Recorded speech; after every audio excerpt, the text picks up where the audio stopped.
We're going to start at, that clock says 5 minutes late. Well, that's Berry Creek, 10 o'clock. Oh, okay. A couple of quick announcements. We need to thank the Berry Creek Community Church for letting us use their space here. Through the doors directly in the rear there, there's restrooms back there. We have coffee and cookies at the door outside. Somebody say what? Can everyone hear okay? I made notes. 1, 2, 3, 4. So this is a Berry Creek Community Council meeting. In the years, shh, Sharon, shh. For many years, we've had a tradition of having a town hall meeting once a year. And then the last couple of years, we had a fire and so forth and so on. So we're trying to start the tradition back up again. I'd like to start, I'm just going to have brief comments here. Then we're going to turn this over to the county. But I'd like to introduce our I don't recognize you. No. Okay. You're later. Our council members, I'm going to just say their first names. Maybe you'll remember them that way. Denise, raise your hand. Roland, Becky, and Will. Will, are you in here? Will's over there in the back. We are missing one member. We have one vacancy. If anyone here is interested in becoming a member of the Butte County, not Butte County. That's you guys. Berry Creek Community Council, please see one of us and we'll get you started.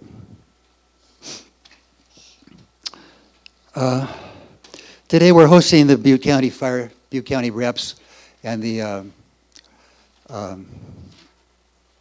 Butte County Fire Safe Council.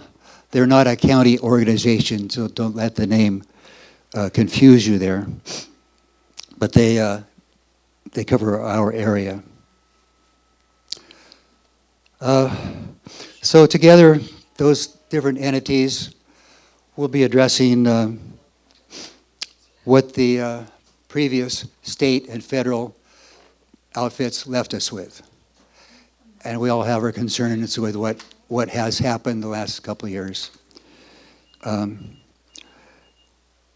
Now with the county's going to take over, the Office of OEM, we got rid of the OES. The state is pretty much gone, but they have left with us their rules and regulations. They're still here. They won't be enforcing them, so now we have local representatives who we can talk to. Couldn't talk to those other people. We didn't know who was on our property, who backed in over our septic tank. We had no idea who they were. So we're going to have questionnaires. Did you all get some questionnaires to fill out? You want to fill out your questionnaire, pass it towards the front, and if you can, address it to the appropriate responder.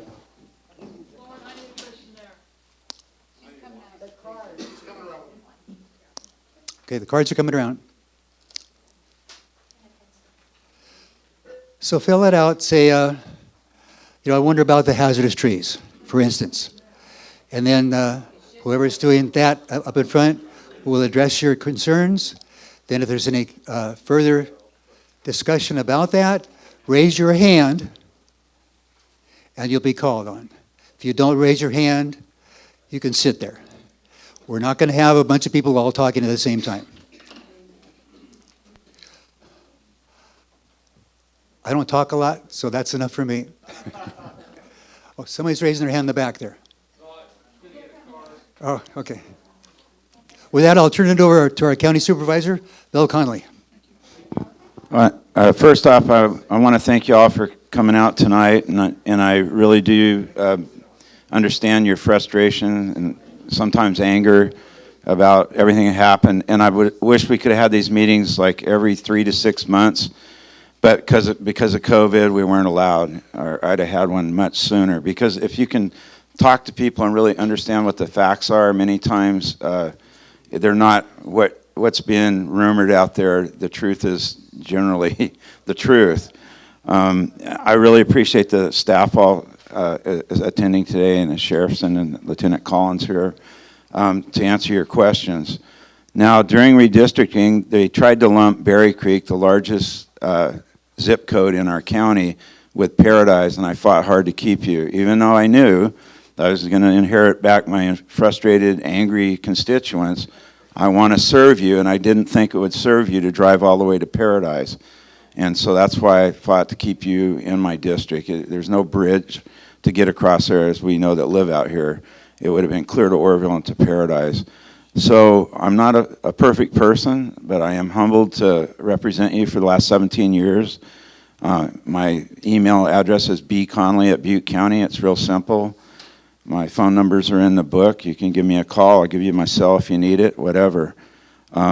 My frustration with you as my constituents is if you have a problem, don't let it grow and grow and grow. Call me immediately. Like if somebody ran over your septic tank, I'd be on their ass right then, you know. But if I hear about it after they've left or something, it's hard to unring the bell, right? If you've got any problems, I'm here to listen to you. If I can't help you, I'll be honest with you. I'll tell you.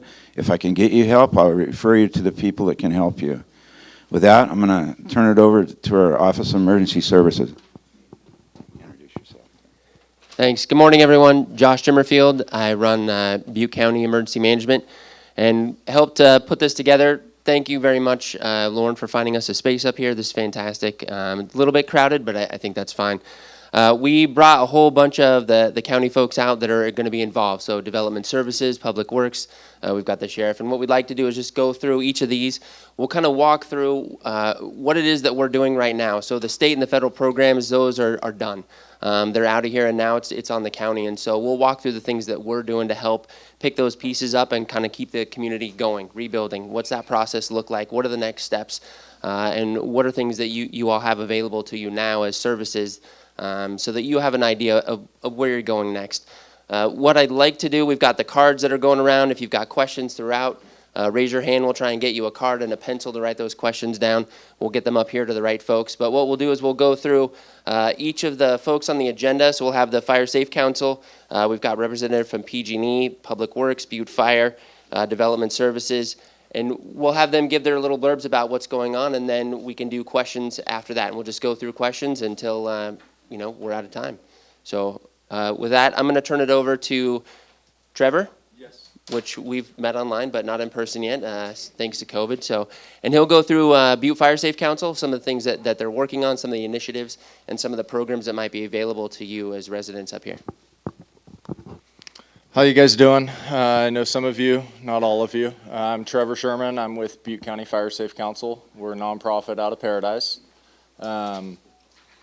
Prior to the North Complex, we had received a grant to help with evacuation routes along Bald Rock Road, Big Ridge, Rockefeller, or Bald Rock to Rockefeller to Big Ridge, back around. Prior to the North Complex or Bear Fire, we had received bids, and then 4 days later, the fire happened. The area burnt up where we were going to do the project, and we had to apply for a scope change, which allowed us to use the funds in something other than what they were originally designed for. We set out to help I think it was 40 residents whose structures made it up here or had a permit pulled to rebuild to remove the hazard trees that affected their new construction or their standing structure. With that program, we removed about 550 trees, 12-inch in diameter and larger.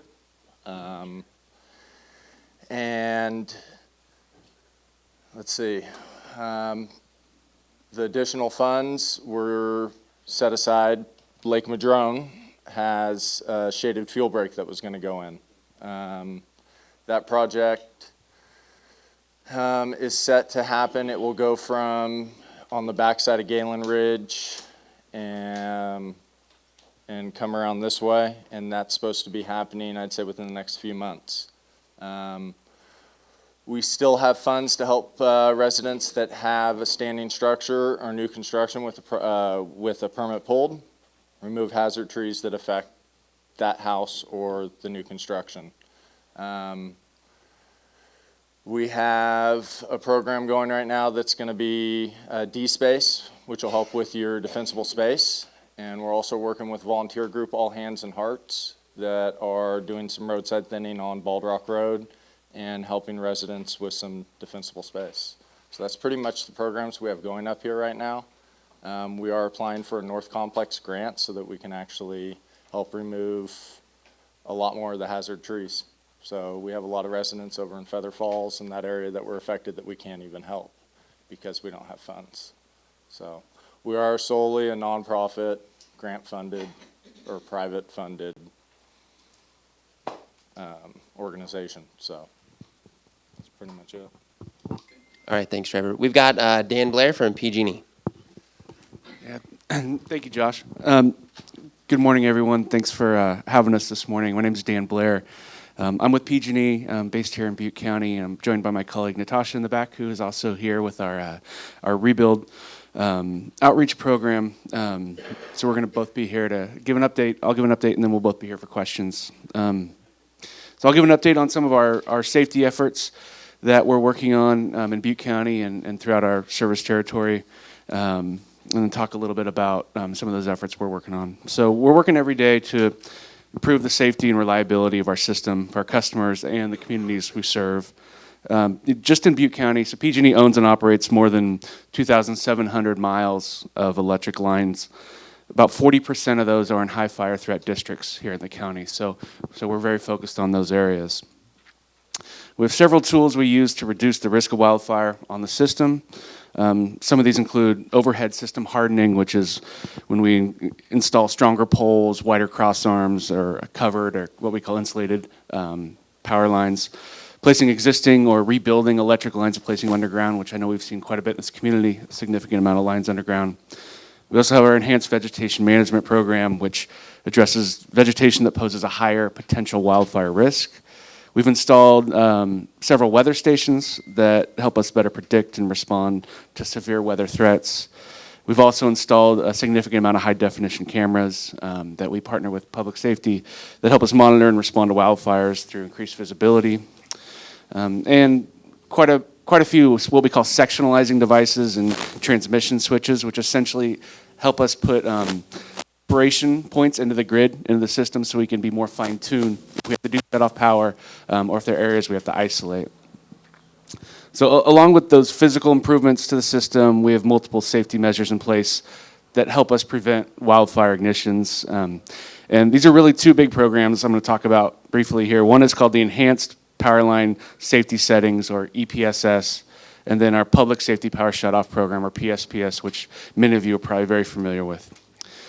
All too familiar with, I'm sure. So in last year, we started what we call EPSS. That's our Enhanced Power Line Safety Settings.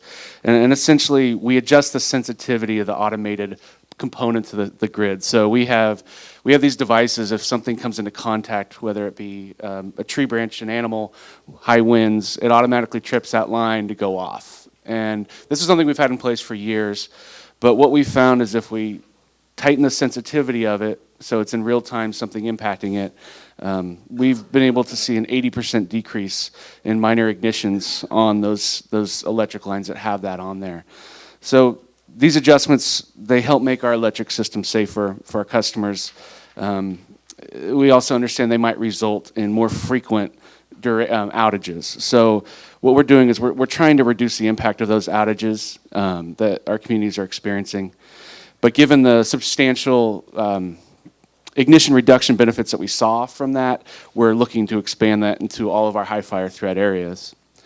So these outages, these EPSS outages, they're more likely to occur during hot and dry conditions, which is typically going to be between May and November. And we expect to share updates with our customers about when you can expect your power to be restored. But with this setting, we're not able to proactively let you know ahead of time because we don't know when or if that outage is going to occur. So that's the difference you've seen with PSPS, where we say we see high winds coming in, we're seeing low humidity and dry fuel conditions. We might turn your power off and inevitably do. This is going to be if that cause happens in real time. So what we're doing this year and what we've been working on is to reduce customer impacts by fine-tuning the sensitivity of those devices, reducing the length and frequency of the outages, and improving customer resources. And those sectionalizing devices I mentioned before help isolate those outages more and more. So that's really the goal, is to not have the outage be larger than it has to be. To prepare for these outages, you can stay up to date by visiting us at pge.com/outages and updating your contact information at pge.com/myalerts. That really allows us to have the right way to contact you, whether you want that to be text, email, phone call, whatever you prefer. There's also some options for backup power at pge.com/backup power. So I encourage anyone with those questions to go there and look at those resources. So with PSPS, or the Public Safety Power Shutoff, that's the proactive one. I know a lot of you have experienced that. And that is something that is still going to be a necessary tool as a last resort. It's not something the company likes to do. We're not in the business of shutting power off, and we never have been, but we have found that it is a tool to be used during those high wind events. So this is going to be when high winds that could cause tree branches and debris to contact our electric lines or damage our equipment and cause a wildfire. We might turn those off ahead of time. These are always going to be weather driven and only called when that extreme weather is forecasted. And because electricity can travel several miles from the source it's generated at to wherever your home or business is, if anywhere along that source, along that circuit, is going to experience those high winds, we might shut that whole line down. And that's why there's been frustration that your home or business might be out, but you don't see those high winds there. That's because of wherever that line had to travel. So the ways to mitigate that are obviously putting that line underground. So that's something we've been working very hard to do. So weather will be an impact there. And also sectionalizing that device. So if something's generated over here and we're able to put a device right here and the weather's here, we can limit where those outages are in real time. So that's always going to be our goal. But the things we're looking at for a public safety power shutoff are going to be low humidity levels, forecasted high winds, dry fuels, materials on the ground, red flag warnings, and then real-time observations from our crew, what they're seeing. So every wildfire season is going to be different, and the ongoing drought and conditions will determine the number of times that may happen. We can't predict that. We can't say ahead of time. It really is going to be driven by that weather and by the wind. So some of the ways we're trying to reduce the impacts of PSPS outages, we're trying to lessen the impacts. We're reducing the number of customers impacted, reducing the length of outages. Our weather modeling has gotten a lot more fine-tuned over the last couple of years. We've gotten better at this. We're also looking at more accurate and timely notifications to customers. And then we're working with local community groups. We have a lot of opportunities for, whether it be food bank opportunities, backup power, low-income senior opportunities. So all those are listed on our website at pge.com/special resources. I really encourage anyone who's concerned about PSPS impacts to start there. And there are a lot of good resources. As far as some of the progress of the rebuild effort that we have here in the Bear Fire and overall North Complex footprint, we've completed energizing about 74 miles of electric lines to date, and we're getting close to the end of our rebuild efforts. We have just over about 11 miles remaining. So if you still need to apply for temporary or permanent power or have any friends or family that need to, the easiest way is online. I understand everyone's not comfortable with that, but it's pge.com/CCO, and you can register and begin your application. You can also give us a call, and that number is 1-800-254-5810, or you can email us at rebuild@pge.com, or you can talk to us here also. And I see an arm up. Yes? My brother just tried to get PG&E, and they said that the temporary power expired April 1st. Temporary power expire, okay. So, What they're talking about is a specific pedestal program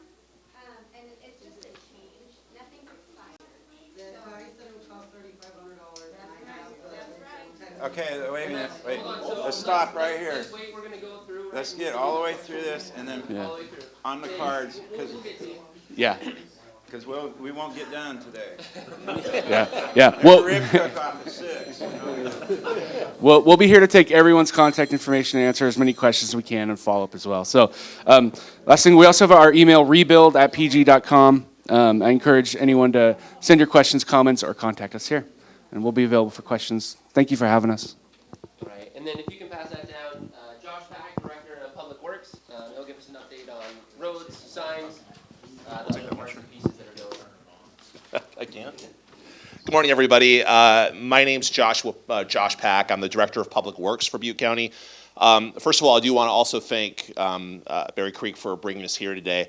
I was talking to the panel up here. This is my first opportunity to speak in public since COVID, and I appreciate it because we have a lot of plans in the next year to 18 months in your community, and I think having the opportunity to be here and get real-time feedback on things that work, things that are agreeable, things we can do better, is all really important, and you just can't get that through email and through phone calls. So again, if I'll be here afterwards as well, if you have any questions on things we talk about, and similar to what Supervisor Connolly mentioned, what I'm hoping to do is to give you a plan of what we're looking at, some of our limitations and struggles, and then things we can do, and then hopefully I'll be honest and forthright on things that, things that we're working on, things that may be a little further out. First of all, over the last year and a half, our team has been working with our partners at the state and federal level to kind of analyze and quantify what the cumulative damages were to roads and road infrastructure that the county maintains. With the Butte County, with the complex fire, so far we've estimated about $75 million alone in damages to roads and road infrastructure throughout the county. That's pretty significant, and it's on par with what happened with the Camp Fire.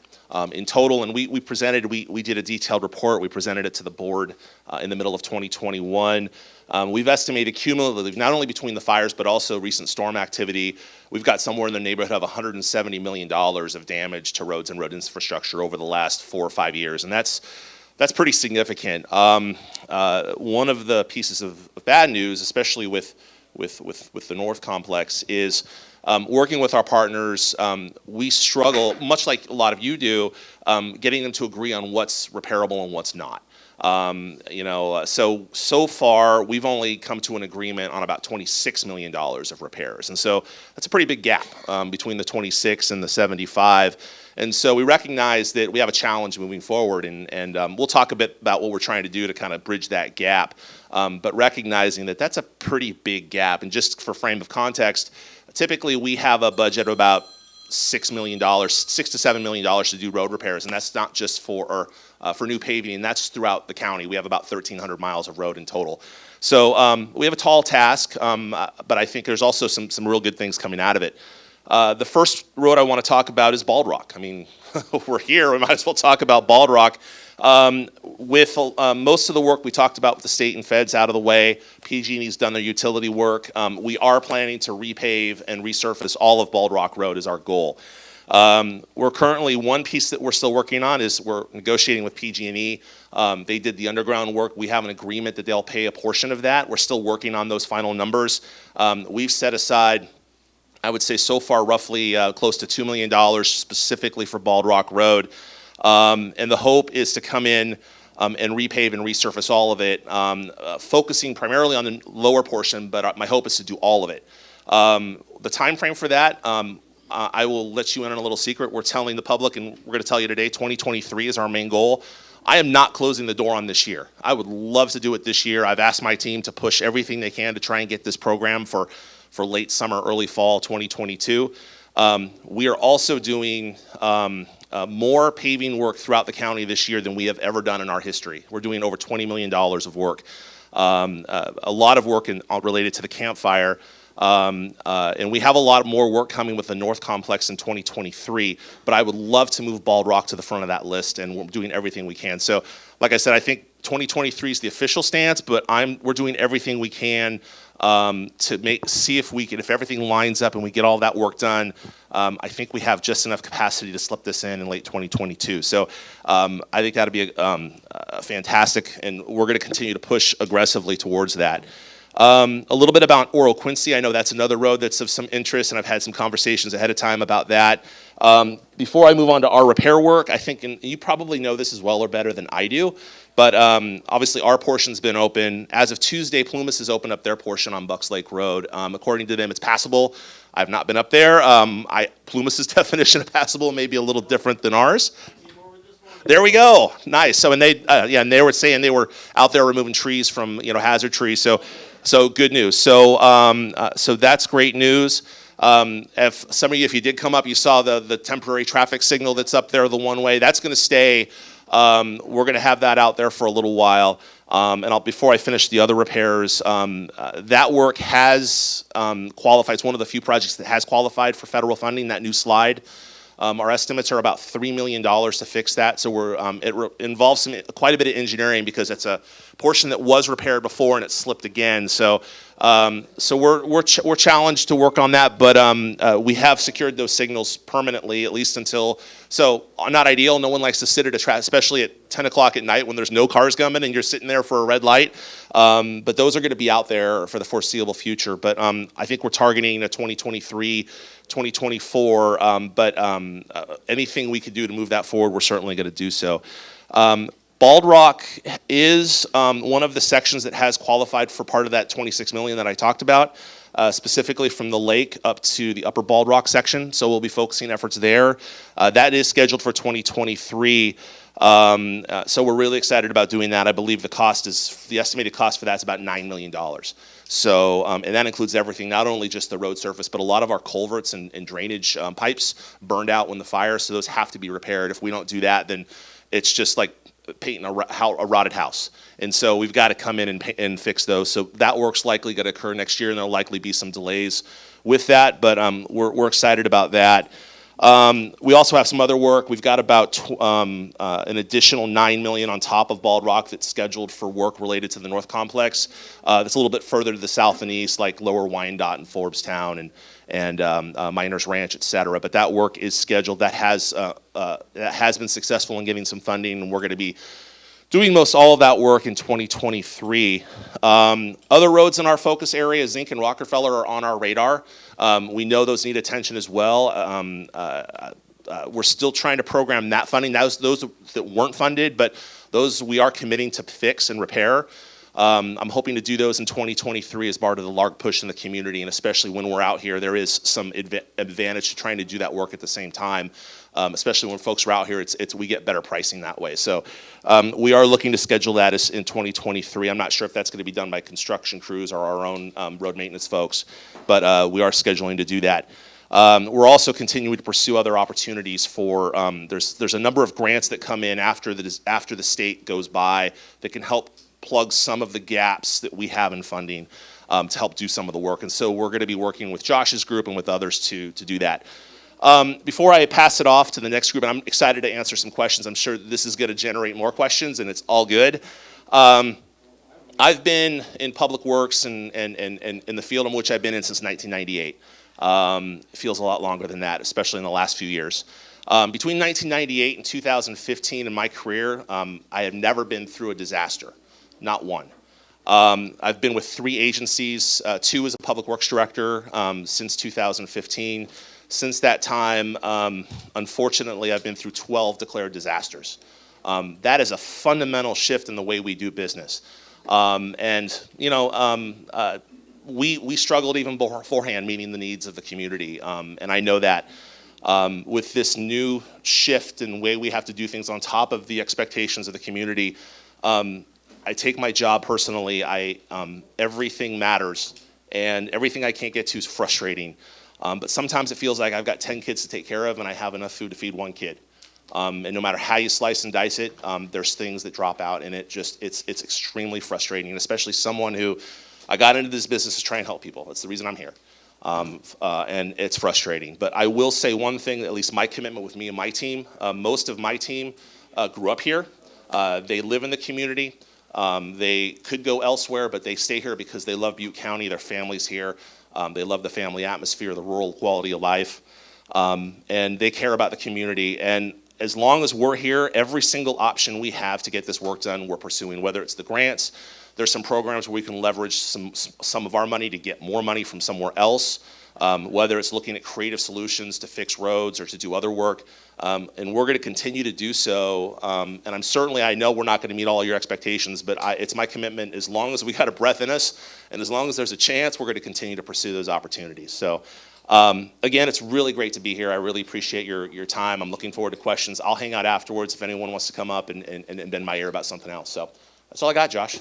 Thanks, everybody. You can pass it off to Mark from CAL FIRE. All right. Good morning. My name is Mark Mancini. I'm Battalion Chief for CAL FIRE. Berry Creek is one of the areas within my district that I'm responsible for. I also have Feather Falls, Robinson Mill, and down to Bangor. So everything on this southeast side is all of mine for that. With that, the department is really focused on the education part of fuel reductions, defensible space around your homes, and achieving those goals. There are some county ordinances out there. The biggest one, the newest one, came out in 2021, was the Butte County Code 38A, which is prevention and protection on that. Those are out there to help you and help the community get the resources that they need to get the fuel reduction done that they need, along with the education part of it, telling you what needs to be done around your home and stuff. With that, it goes into the 5 foot for the ember resistance material from your house. You want to start at your house in your residence and protect it from out there, going out, right? Doing a 100 foot clearance doesn't really buy you much if you don't have the clearance right up to your home. So they start at the 5 foot, then they go to the 100 foot. One of the good things about the ordinance is the 100 foot clearance, there is no boundary, there is no property line. So if your house is 50 foot from the property line, it falls on the property owner of that other property to give you that clearance to your home on that. So you have that 100 foot clearance. You can't say, oh, well, property line's there at 50 feet away from my house, so now I don't have that 100 foot defensible space. This ordinance gives the department some leverage to go up to that property owner and say, you guys need to maintain this because everybody's required to have that 100 foot defensible space. It also talks about the ingress and egress for the property, along with the emergency routes that we've worked with the county to make sure we have that 20 foot clearance on those roads so vehicles can go both ways and you have that defensible space in there. I want to point out, we'll move on of that. We won't go into a lot of detail of that ordinance. There's a few more things, but those were the highlights of that. So if you're looking for assistance, we have started our defensible space inspections within the unit. Berry Creek isn't scheduled until I think sometime next month. I can't exactly give you a date, but the inspectors will come through the area and do that. We do follow up on all complaints that go to the prevention office, and it's forwarded to the inspectors, and they will make a private visit if needed, if there's a real hazard there. Everything will be followed up on that. Working with Butte County Fire Safe Council, Butte County Public Works, the Sheriff's Office, the state has a whole bunch of grants and funds out there for these programs. Looking at the list, we have 8 grants, some that the county already has, Butte County Fire Safe Council has, some that the Public Works has put in for roadside maintenance and opening these roadways up. Some are still pending, some were just put in for, but there's a lot of grants out there that the state is throwing to prevent the hazards there and help in fuel reductions and stuff. You talked about a lot of them, so I'm not going to go into details, but we can give you more details about the different grants and assistance that you need for those if we need to later on. With that, I don't have much else. With the fire stations, they are Moving forward, it will be a little while for the fire station. We just did receive the proposals back for the new Fire Station 61. But there is still some contracts that need to get put in place, and the repairs for Station 60 are moving forward, and they do have a contractor, and hopefully we can start those repairs. I think it was in May, next month, were the target dates. But the Station 60 is still a little ways, but we do have 3 proposals for a new station that'll meet all the new codes and regulations. All right, thanks. Mark, if you'll pass it down to Ben from Development Services, talk about some of the permitting processes and what's going on with it. Okay, I'm going to start. I'm Sonia. I'm your rebuild advocate. I'm with the Butte County Building Division. As many of you already know me, I am your liaison to help you, guide you through the permit process for your rebuild, for temporary housing.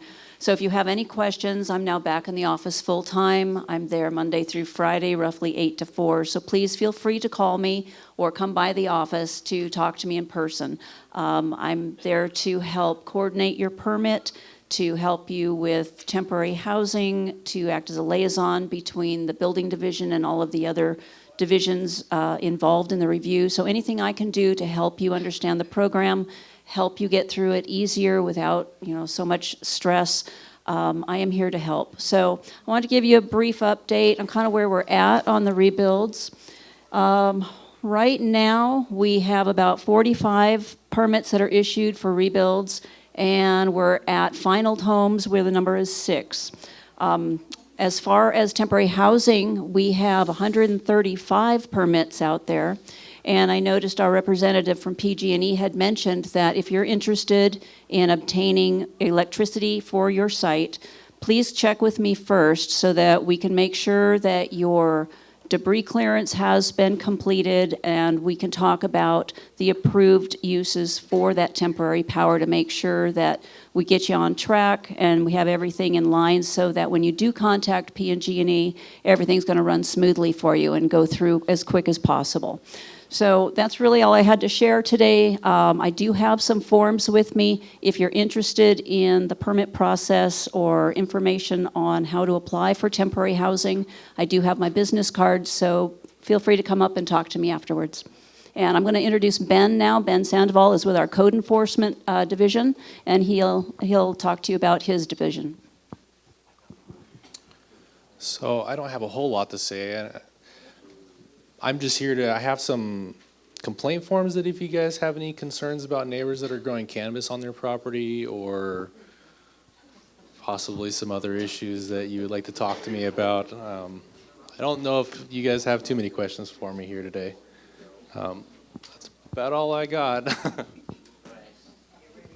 We'll pass it over to Lieutenant Collins. He's got lots of awesome things to say. But one of the things he wants to talk about is Code Red, and specifically the new evacuation zones that were put in place by the Sheriff's Office. Can I just say, we have been through a lot, right? The last 5 years have been hard.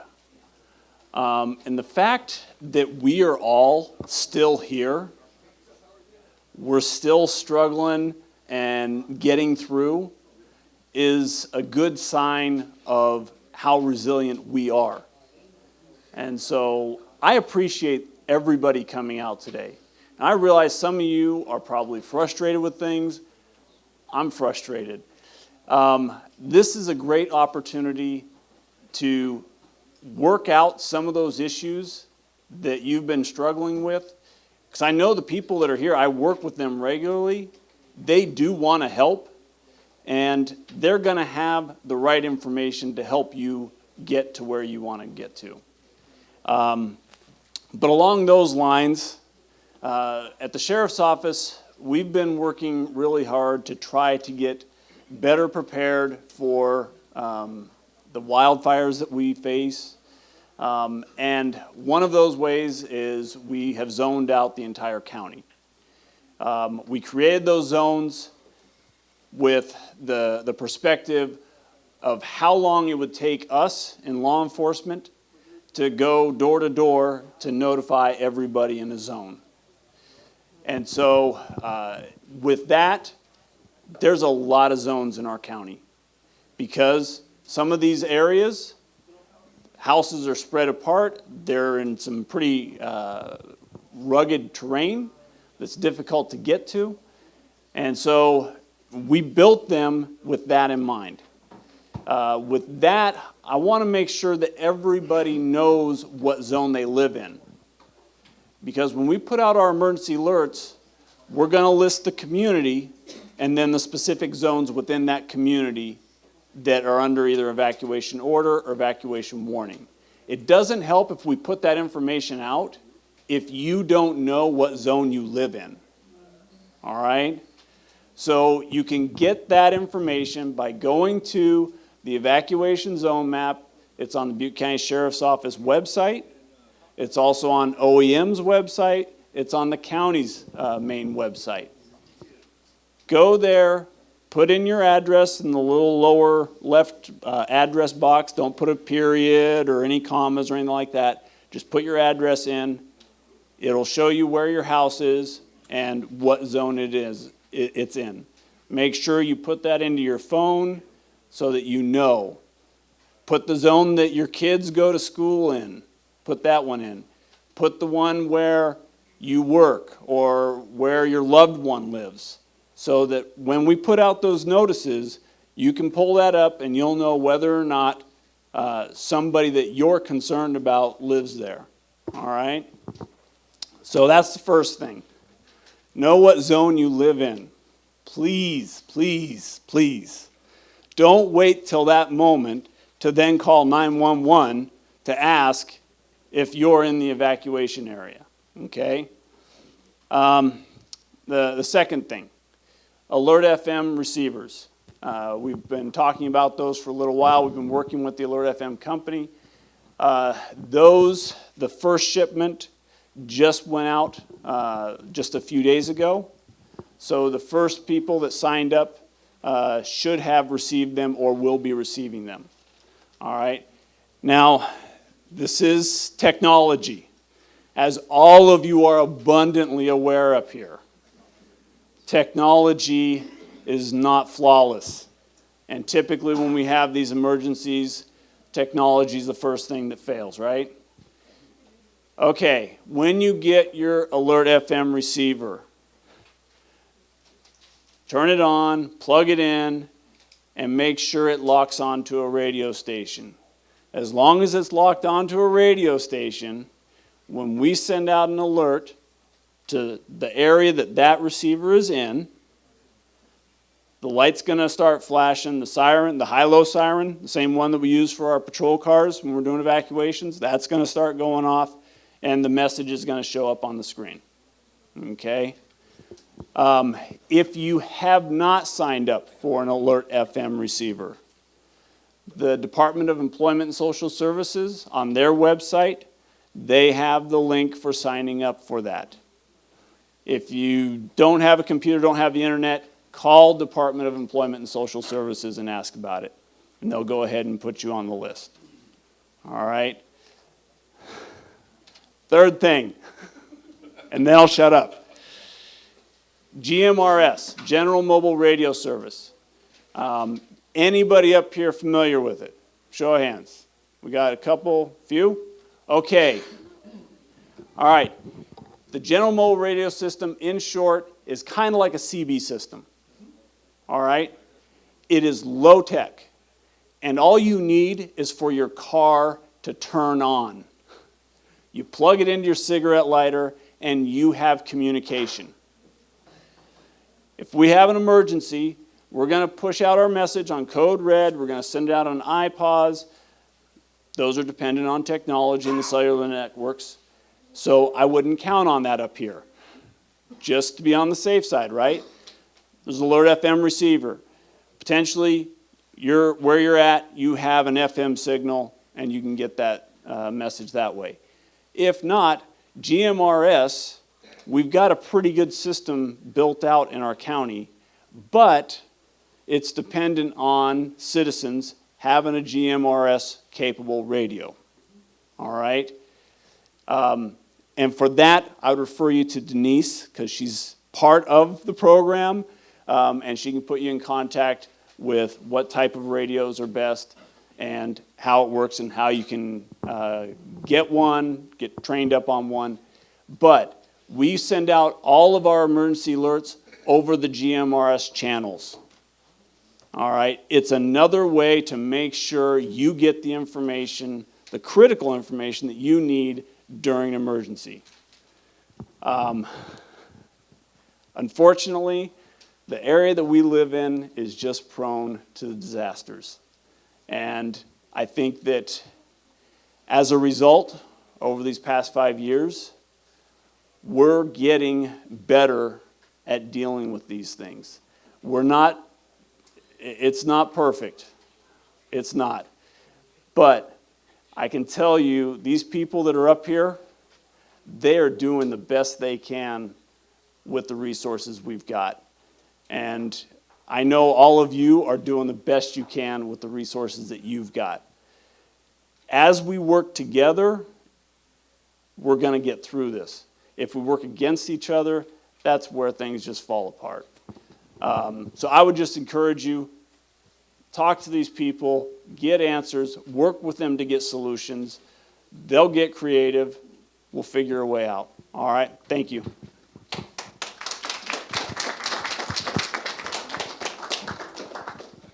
We've got a couple of volunteer organizations that I'm going to let have the mic for a second. Before we do that, I just want to cover two more things. First, related to drought. The county and the state and the really whole West Coast is in severe drought right now. To that end, we know that in the North Complex, in the Berry Creek area, and a whole bunch of the areas that got burned, people have lost wells because they got burned over. So even if you're not suffering from a dry well, you may not have your wellhead anymore. There are 3 programs right now that the emergency management is looking at to help facilitate people getting potable water. In the next couple of weeks, we have an agreement with Cal Water. We're going to open up a water filling station, something that we did last fall, very similar. If you've got the ability to transport water tanks in a truck, we'll have that open. We're going to get the address squared away and where we're going to have that station set up. We're looking for volunteers to help run that. That should go out in the next couple of weeks. We have that agreement in place. That'll be down in the Chico area. In addition, we've got cooperating agreements with South Feather Water and Power. They are able to provide water directly from their facility for the same thing, people that can transport it. The next step to that program is water hauling. So if folks have tanks available and have had trouble getting water haulers, or that's cost prohibitive, we got a grant from Water Resources for $1.16 million. We're going to start working with water haulers. So we've got a contract out for bid right now to get local water haulers on board to haul water directly to residents. We can provide, we're looking at probably about 2,500 gallons per month for folks that have the ability to store that water in a tank.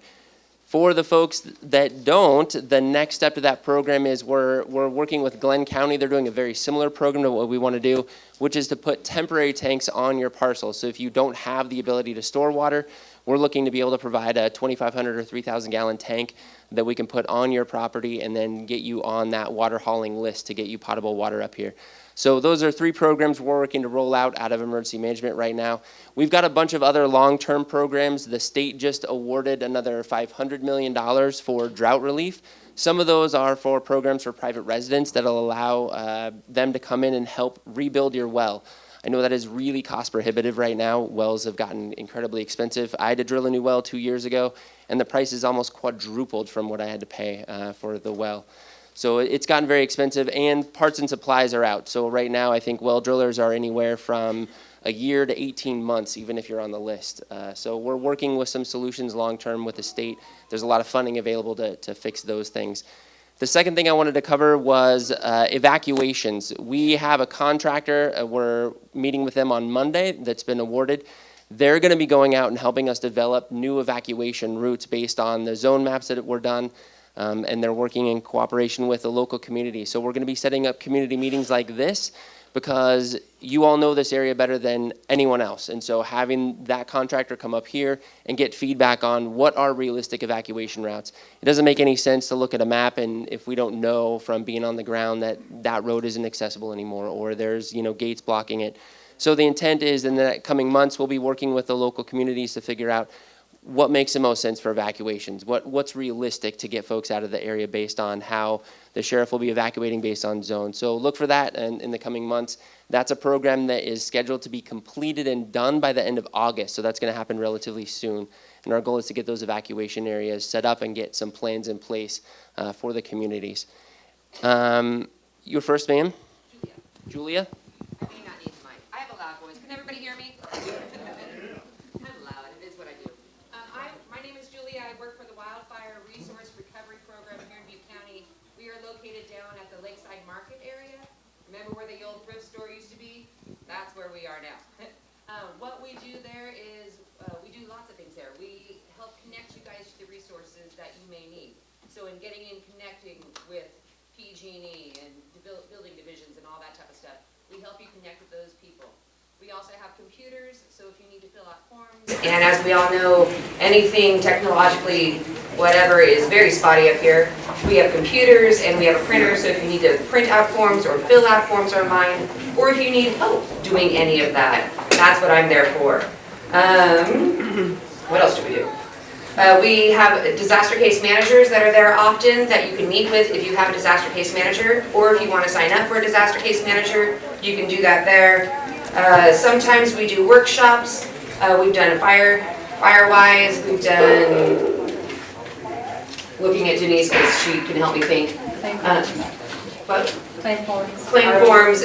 So we do different workshops that can be helpful to you as this process is going. We also have a food bank that just opened up in March. It is open Monday through Friday, 11 to 3. Come once a week, but we are available. I know sometimes it's hard to get someplace, whether it's Harts Mill or other places, it's hard to get there during the times that they have, and so we've opened up another food bank there. We also do community outreach. So some of you know me, I know some of you have seen me, I've seen some of you. We do a lot of community outreach in this area, Feather Falls, even Forbestown, and trying to be out there and get the information. We do a lot of information and education about emergency preparedness. We have a lot of information at our office to help you if you need some information and all that type of stuff. We can connect you with that. The last thing is we are having a fundraiser on June 4th. It is going to be down in Chico. However, it is a fundraiser for this community. We work with all fire survivors. We are funded through North Valley Community Foundation. There's a lot of acronyms out there. And so we work with all fire survivors. However, we primarily are working with you guys because that's where we're at. And so our fundraiser is to help the unmet needs for this community. There's a lot of unmet needs and probably, I don't even know how many millions of dollars of unmet needs. So every little bit helps. So that's what we're doing. It is in Chico, at the Chico Elks Lodge, but there's going to be resources, lots of different people. Sonia will be there and maybe other people will be there. We're going to have a yard sale. We're going to have artisan fair. There's going to be live music and barbecue and all sorts of fun stuff for the kids and families alike. So if you can, we'd love to invite you to join us there.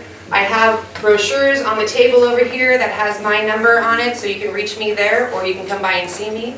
And we also have flyers for the event that's coming up on June 4th. That's at the Elks Lodge in Chico? In Chico, yes. Very good. Thank you. So my name is Joseph McCumber. I'm with a disaster relief organization called All Hands and Hearts, and we've been working up here for the past couple months, and what we do is we take down a lot of the hazard trees on residential properties and work with the Butte County Fire Safety Council with their free chipping program to remove those. Mainly right now what we're doing is we're working on the Bald Rock Road, working to expand that escape route by clearing a 100-foot buffer off of the road, and we've been given a list of the homeowners along that, but a lot of times the phone numbers have been disconnected, the people have moved, and it's hard to get in contact with them. So I came here today because our organization currently is based in Oroville. We've been doing a lot of work in the area for the past year now. I've been here for 7 months. We've been working up in the Paradise area, rebuilding homes, as well as doing fire mitigation and tree work in the Berry Creek area, as well as also Paradise. So I came here to ask if the community could help get me in contact with those homeowners. It is hard to find information on that, and we do want to help the area. We want to help those homeowners, and we want to get that escape route cleared. So, yeah. Are you going only just 100 feet back, or are you going on a private property where you can take, like, okay, I've got a whole bunch back here that's burnt, but you're not going that far? Are you helping with those other trees that are a little further back? So you're talking about hazard trees on the property themselves? Yeah. I don't want to take too much time away from the board, but yeah, we are doing a little bit of that. Most of our funding and our purpose here is to focus on that. But if we have extra time, usually we spend 3 to 5 days per site. We like to take down as many trees as we can. So yeah, if we go to your property, we do the 100 feet, there aren't that many trees, and there's a few on your property that we can take down, we would be more than happy to do that. We've been going through, I think I've seen a few of you, I've talked to a few of you on the phone as well. I'm the logistics coordinator, so I've been reaching out to the community, and you've probably seen our trucks driving around and on different properties. So we are here for the next 2 months until mid-July or so. That's when this kind of program for the Bear Creek area is lasting for. We have committed to stay in California for longer, but obviously with funding and things like that, we would hope to keep coming back. But right now, we're having a hard time finding that work. So if you know anybody that needs that help, that needs that tree work, we can do our best to take that stuff down. And so obviously of no cost to you. We're federally and state funded. And all of our work is done by volunteers. We can't take down huge trees like that would need a crane or anything like that, but we can take down trees, put them in piles, make burn piles, and the chipper program helps us out. So come find me after this. I'd love to get in contact with as many people and try and help. So thank you. Thank you. I want to talk to you a little bit about the drought. Nobody's well, if it goes dry, is going to get you red tagged. Nobody's enforcing that in Butte County. That's a rumor that's spreading. It's not true. We want you to report it. And I'm also going to try to change our code so you can have potable water delivered to your home on a permanent basis. It happens in the desert area. And I see the climate changing. I'm not going to argue why. And I see people's wells drying up, and I want them to know that we're going to try to fix it in a way that you can continue to live in your home. Just have a storage tank, get potable water delivered. It'll be a cost to you eventually, but we don't want you to think you're going to get kicked out of your home. And we really need you to report your dry well so we can get a footprint and an idea of what's going on. All right, thank you. All right. Lots of questions. Some of those I think got answered. I have a couple up here that I can answer. Can we get a copy of the recording? Yes. So as soon as this is all done today, we'll process this, and early next week, we'll post the recording a couple of different places on the county website. So that'll be available for folks who weren't able to hear everything, or if there are folks that weren't able to attend, please let them know. We'll get that out, and we'll do a quick press release that gives the information out to the public, so you know where to find that. We did a lot on roads. I think, let me give it back to Josh Pack. There was a handful of questions on roads and signs, and he can kind of walk through some of those questions. Popular guy today. First time for me. Yeah, so I think I put them in a big chunk, and I'll answer some of them as best I can, and then we could certainly follow up afterwards. The first one, and I think some of these have been answered, the roads, Bald Rock, I think we touched on that. That the hope is to get that done. We have it scheduled for 2023. I'd love to do it by the end of this year if everything aligns. But we're certainly committed, and it's I would say arguably it's our highest priority because we know, I mean, it's part of the core of what happened to this community. And some of the other roads we talked about, and it's great, and they serve a significant purpose. But this is your home, this is your lifeblood, and you use that road every day. Exactly. Yep. So that's certainly on our amongst our highest priorities. And like I said, I didn't talk about those other roads, and I'm sure there's folks in other areas that would like to see those done first. The Wyandottes and the Miners Ranch. But Bald Rock is I won't tell that to other people. I'm telling you this. That's my number one priority. So for this. So we touched on that. Again, another question about that. Permanent repairs, cold patch. Again, we are hoping. If you see stuff now between now and then, that doesn't mean we're not going to come out here. Again, if it's a crack, if it's kind of a minor issue, we're going to try and do that as part. And let me touch a little bit of. To kind of geek out for a second about what we're actually going to do. Our goal is to actually come in and grind up all of the pavement. We're going to grind it all up and turn it into new road base. and then we're going to come over the top with brand new asphalt, and then we're going to add a cement additive. And the reason I'm saying that is the road when it's done is going to be better than what it has ever been in its history, is our hope. So, and now I'm committing. Now, so I better, yeah, exactly. So, yeah.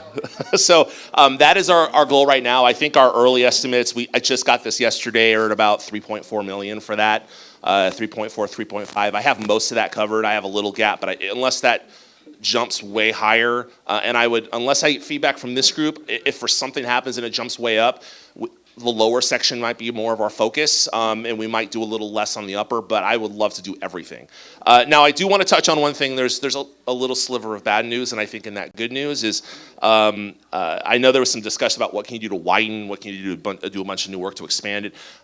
That's going to be a little more difficult, partly because of the topography, partly because a lot of the roads out here, we own, the county maintains the road, but because the roads are so old, we never formalized the actual ownership of the property underneath the road. So we have a legal easement for that road, but everything outside of that in the shoulder we don't own. And so it's really hard, to go out, and we would have to buy property from folks to do that or get property. So that's a challenge. It doesn't mean we're not opposed to it. I think we go in where we can to widen where it's legal.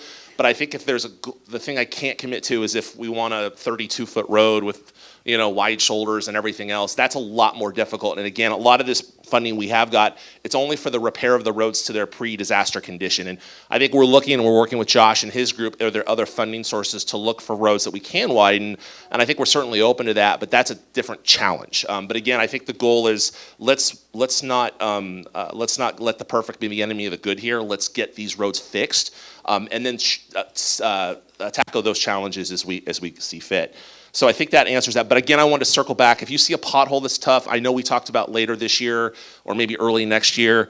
That doesn't mean we're still not going to come out and fix potholes or other issues. So there's a lot of different ways stemming from the least tech to the most tech.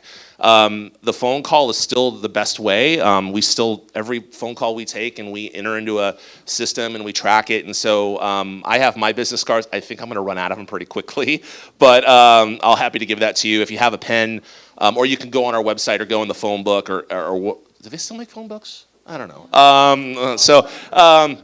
If you have a pen, 538-7681 is our mainline phone number. You can call at any time and leave a message, and we can put in a request to fix that.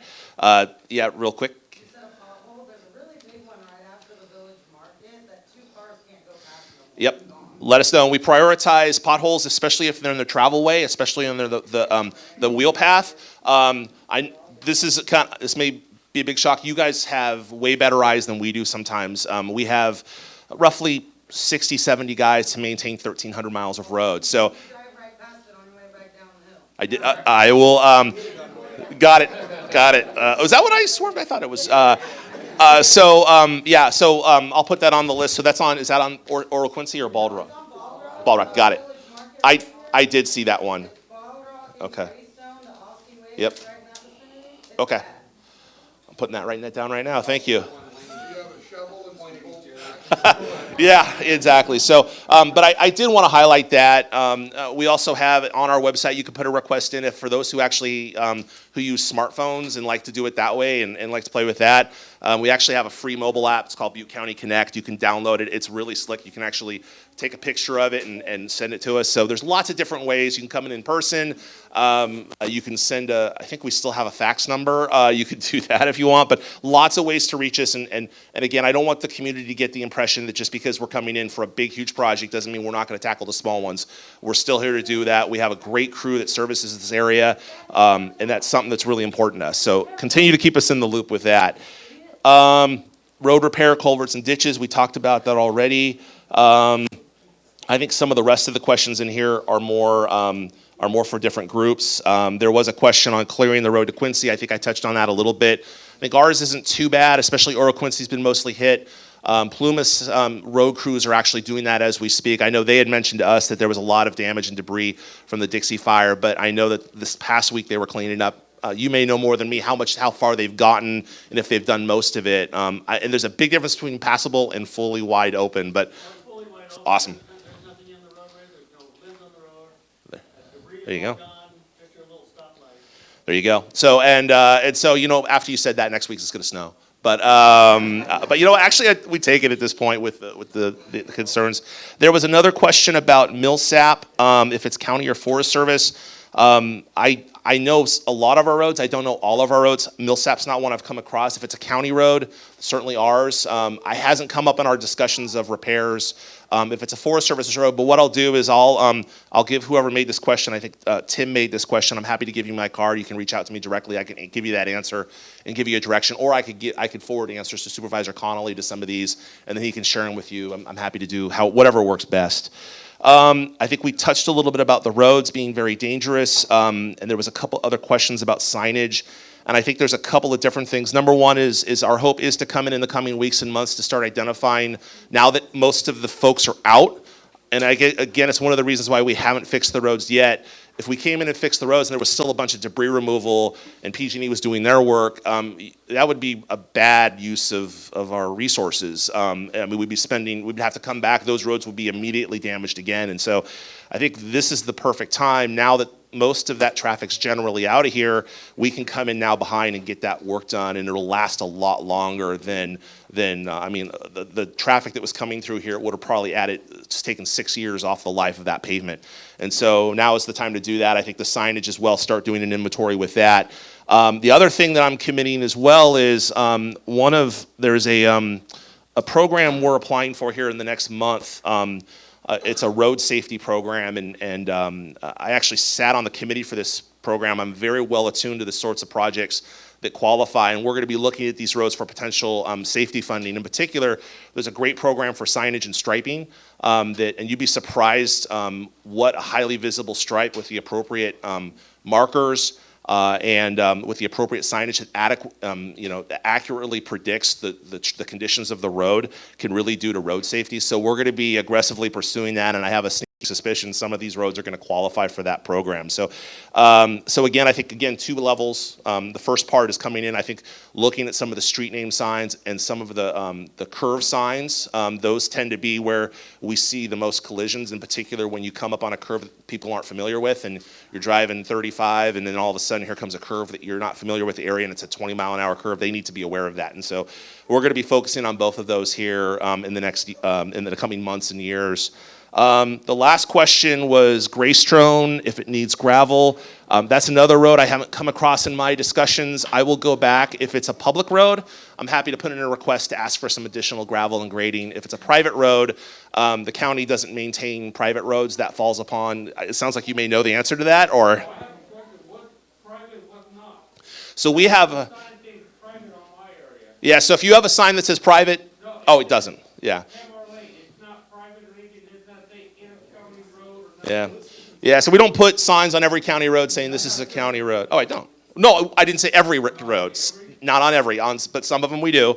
But I'd be happy to look at roads and get back to you on whether it is. If it is a county road, I'm happy to put a request in to ask for more maintenance for that. And this is the time of year in the spring, now that, especially on dirt and gravel roads, this is the time we start aggressively pursuing work for that. So I will take a look at Greystone. If you have other roads that you're not sure whether they're public or private. On Greystone is PG&E has a yard there. Oh. And they've been using it a lot. They've graded it, but they haven't gravel. Well, they did have a yard. They're out of the yard now. Okay. I'm talking to right back there.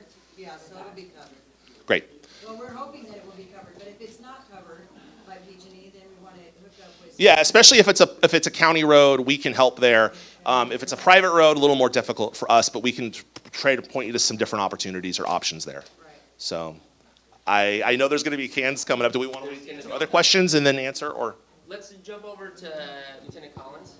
I can answer he's got a couple. I can answer a question about that being a county road. Okay. Greystone.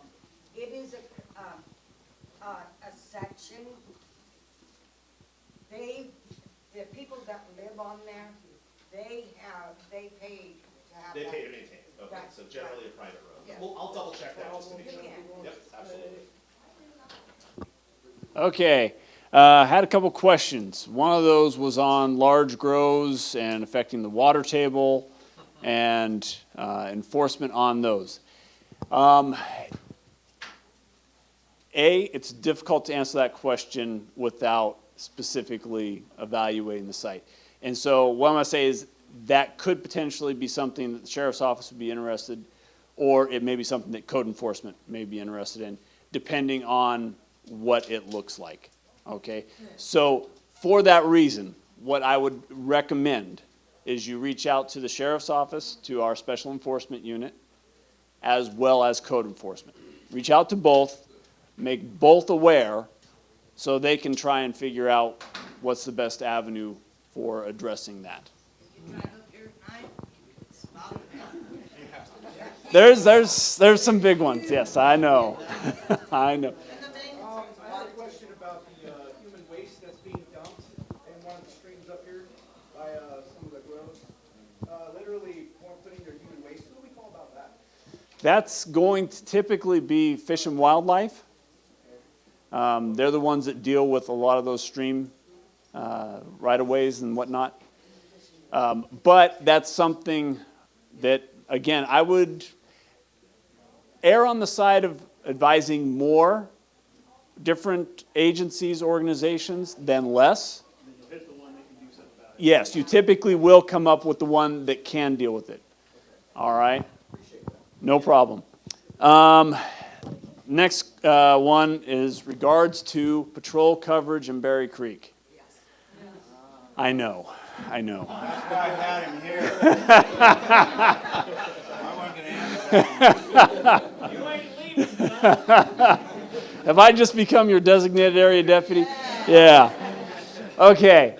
The challenge that we are running up against at the sheriff's office is our staffing level has reduced significantly.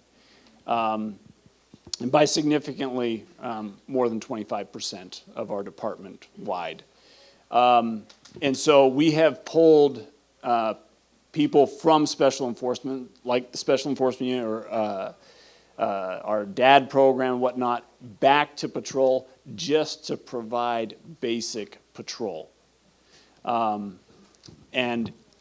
it's not the answer you want to hear. It's not the answer I want to give you.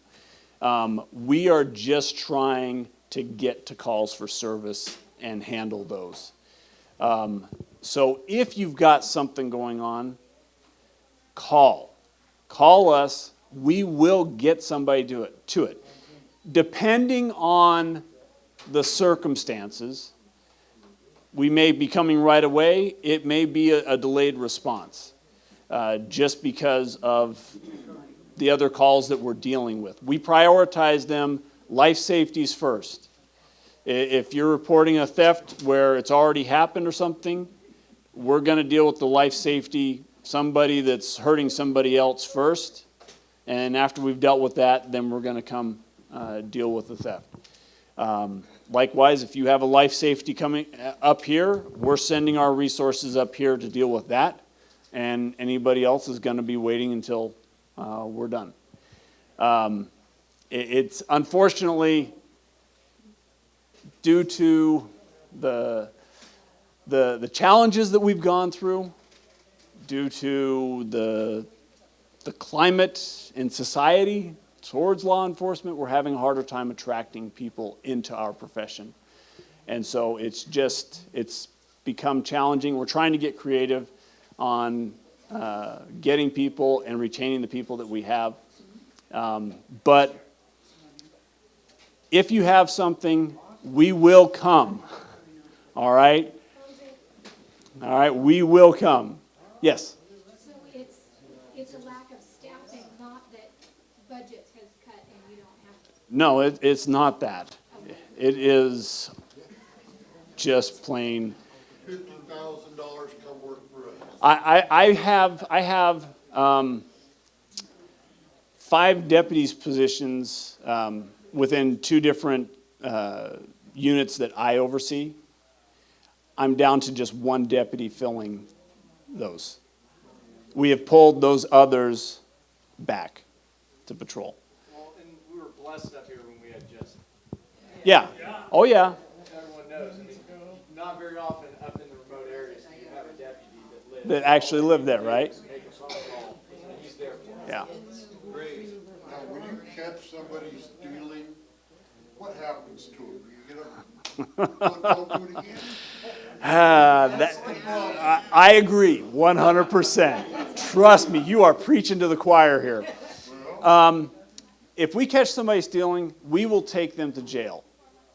The sad reality of the situation is that the state has shut down some of their prisons and has changed the rules on what criminal convictions qualify to go to state prison. And because of that, those people that don't qualify have to serve out their time in the county jail. The county jail was just meant to house people for a year, and then they went off to prison. It's now we are housing them for years, multiple years, like 7 years. It's a county prison now. When do we get a tent prison like Why can't they fix the roads for us? Well, you do realize we live in California, right? Not Arizona. But I want to see it here. It's. Before we get too off topic, I think we can have Steve can have his own whole thing. What I'd like to do is let's go over back to code enforcement and to development services. I know there's questions about building permits, and Steve will be around for a little while afterwards. And if there's more, the other thing that I want to say, we've been getting a lot of asks here individually for phone numbers. I'm going to get all the phone numbers from all the staff that are up here that are available to the public. We'll get those to Mr. Gill, and he can post those on the Berry Creek community so that you guys will all have access to that, so that you'll have all the numbers we've talked about. Mr. Gill will have all of those available for everyone, so we'll make that a little bit easier for you folks. So I'm not a building inspector, but I saw a question that said lumber from the property owners and sawmills, can it be used to build houses and outside structures? I imagine that if you guys are building a structure that's over 120 square feet, it's going to require a permit. That would probably be a good time to call the building department and ask them about that. Would you be able to answer that? I can answer it. Okay.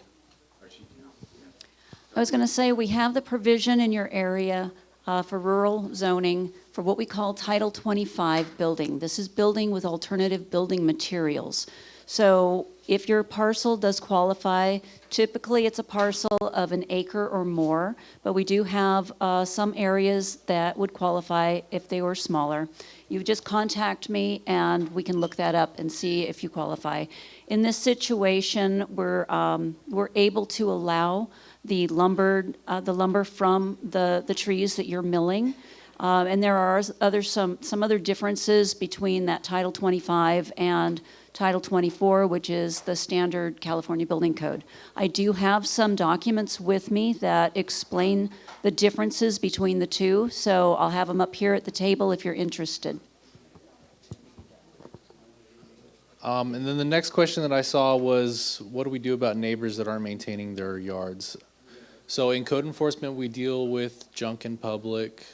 So if they're having, just really messy yards, a bunch of things that just don't belong in the yard, like washer machines and things like that, we address those types of situations. As far as hazardous trees, it depends if we're dealing with defensible space. You guys can make the complaint to CAL FIRE, and CAL FIRE could begin the process of addressing the defensible space issues. If they don't get a whole lot of compliance, then ultimately the case comes to code enforcement, and then we address the Chapter 38A defensible space issues. As far as drainage easements, is that something Public Works deals with? What's the question?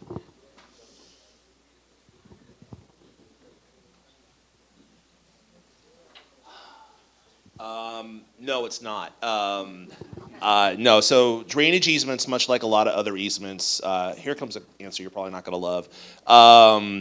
Drainage easements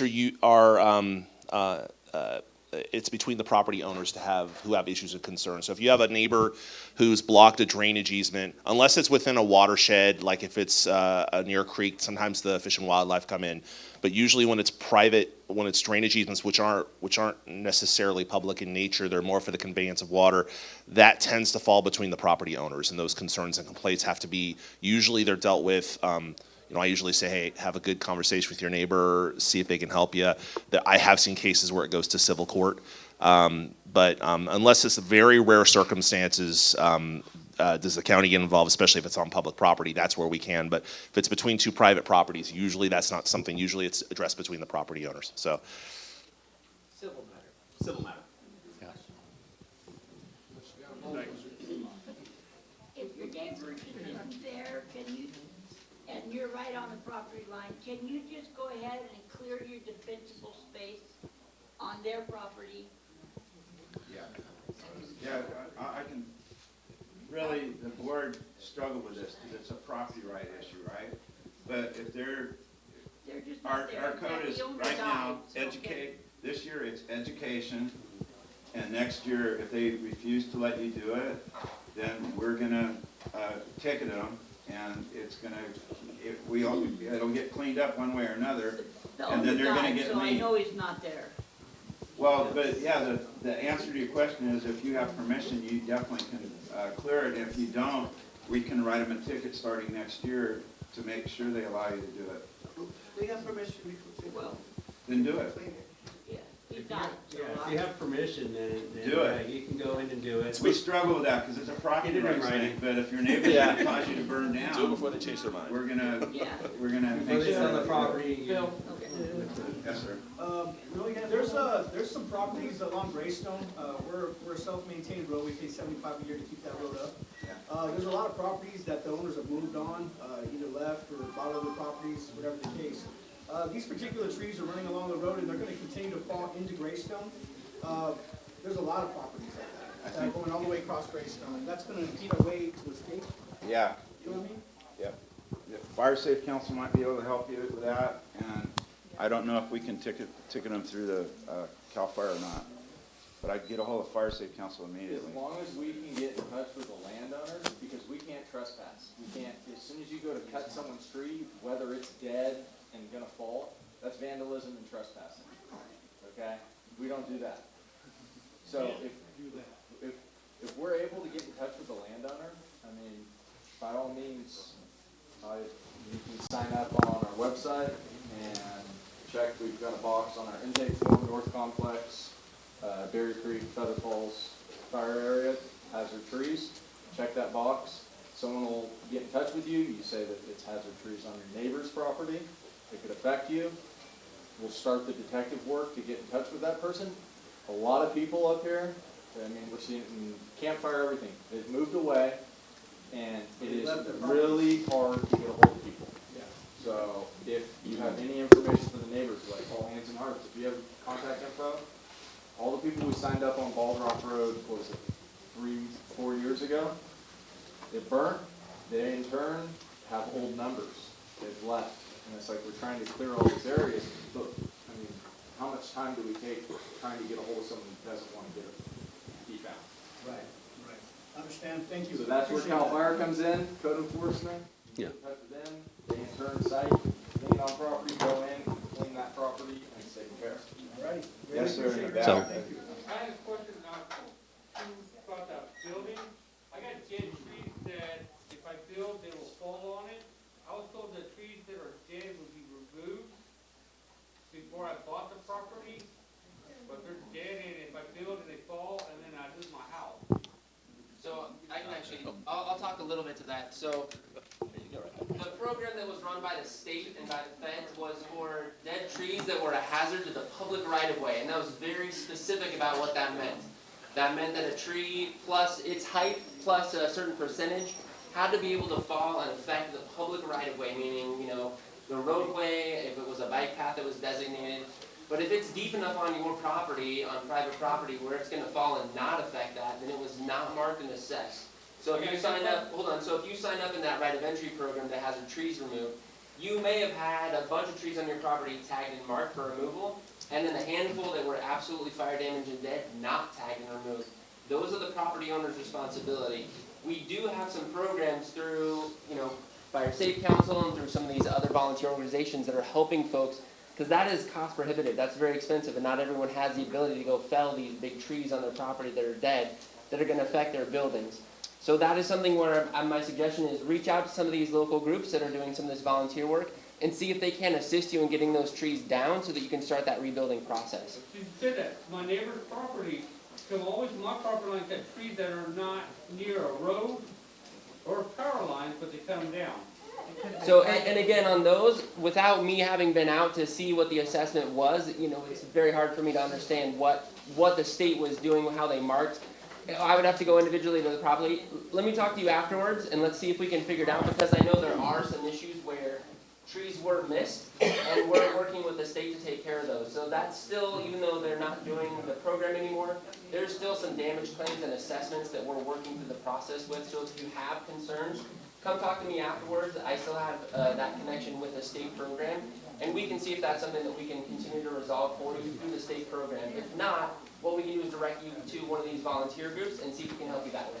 All right, good, 'cause I got a little maker on my property too. I'm like, Sure. okay. So, Fire, I know you've got a couple questions. We pretty much covered most of those with this just recent discussion.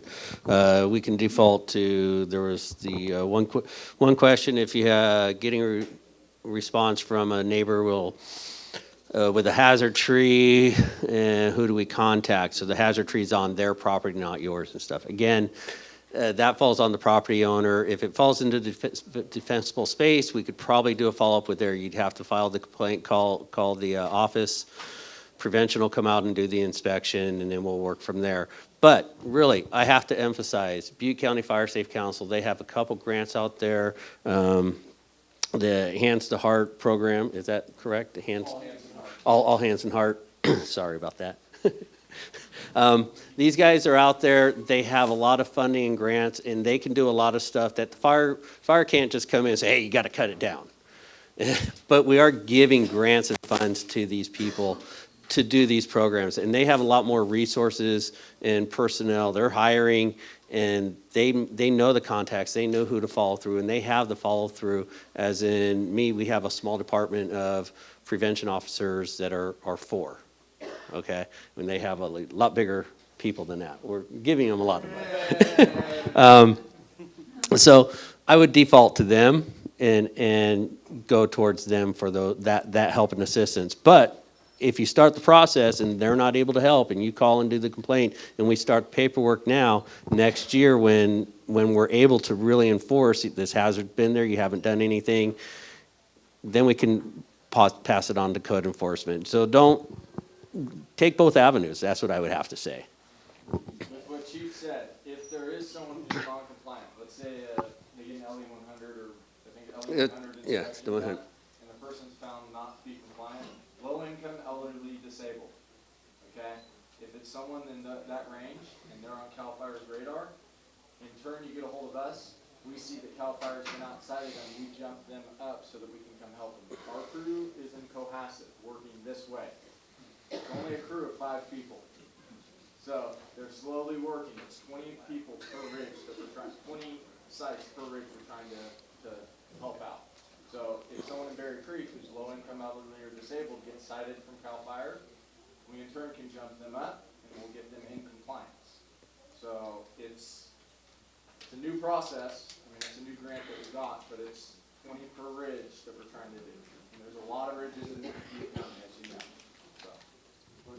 So I think what we'll do, we'll jump to PG&E to answer those, and then we've all been sitting for a long time. There's a handful of questions I know that haven't quite got answered yet that are going to be more individual. I think what I'd like to do is we'll end the formal piece here, and we'll jump out. I'll hang around as long as people have questions. We can kind of bounce outside, and we can answer questions individually. There's a lot of questions I think that are going to need a fine level of detail to get an answer for that we may not be able to answer in this format. So we'll go to PG&E, and then we can jump outside and kind of answer questions. I gotta talk a little bit. And we gotta let Supervisor Conley I drive all the way up here. he gets the final word all the time. So. Question back.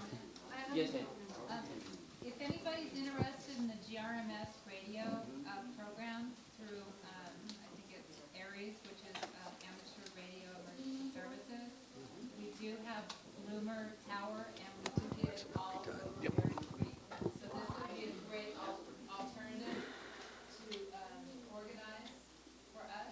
So if you're interested, please Give me your contact or get in touch. thank before we do PG&E, I got one question I can answer and I'll be done. So somebody asked about, many of us are cleaning up, and after the cleanup, the burn piles are really dangerous. Could a local location be provided for disposal?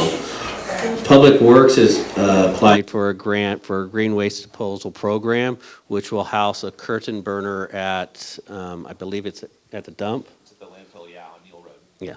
I don't know the progress of the grant and application stuff. I was going to default to you on that one. Yeah, so, and I'm sorry, PG&E, I'm cutting you off here in advance, but yeah, so we do have it's a great program. So the board in 2021 approved a pilot program for free residential green waste removal on various times and dates throughout the year. It went really well. A lot of residents took in their piles free of charge. We've expanded that this year to start. Actually, we started about a month and a half ago. Started in late March. It'll extend all the way through November. We do like 4 to 5 dates a month, and we try to kind of ping pong back and forth between weekend dates and weekdays to take advantage. I know some people can only do it on weekdays and some people can only do it on weekends. So we try to pick at least one weekend and one weekday a month to make sure we can get coverage. We do have a grant to expand those services and to fully fund those for a period of 3 years. We'll know in a couple of months. We actually are borrowing a burner right now, which is a fancy machine that burns at high temperature. It really reduces the amount of emissions. So again, if we're successful with that, we're going to expand that program greatly. There are a couple of rumors. The program, what it says on a piece of paper is it's limited to 3 yards. The reason for that is if you had unlimited, a lot of commercial people would start taking advantage of that, and the real goal is to support residential green waste. But if you have a trailer and it's obviously yours, and it's your personal trailer, and it has 6-7 yards, and you've got brush and green waste you want to take care of, we're not going to deny you. If you do, call me directly. I'll have a conversation with the Scale House folks. We're not telling that to the community because, again, there's a fine line between letting the residents use it and all of a sudden now having a free way for commercial haulers to, make a higher profit. But as of right now, it's been pretty successful. We are looking at another larger program. I don't have a lot of details except there's been interest by the board to support the county being a more active solution in the removal of green waste. And we'll be providing more information in the coming weeks and months, but that's something we're working on to help support more removal of fuels vegetation throughout the county. Also, I just want to throw in, Butte County Fire Safe Council has the chipper program that you could put your stuff on the roadside and utilize that. Just a call, set it up, and they can do that. All hands and hearts will come cut, stack, get the material ready. Our D-Space crew will come cut, stack, and get the material ready. Followed up either by the Butte County Sheriff's track chipper or our chipper program. So there's programs out there. Some of it, if you might have to do some of the legwork to get the property ready, but we will come take care of the material. Or if you qualify, All Hands and Hearts will come help, or our crew will come help. We could possibly get the sheriff's work crew to come help. There's programs out there. So the big trees.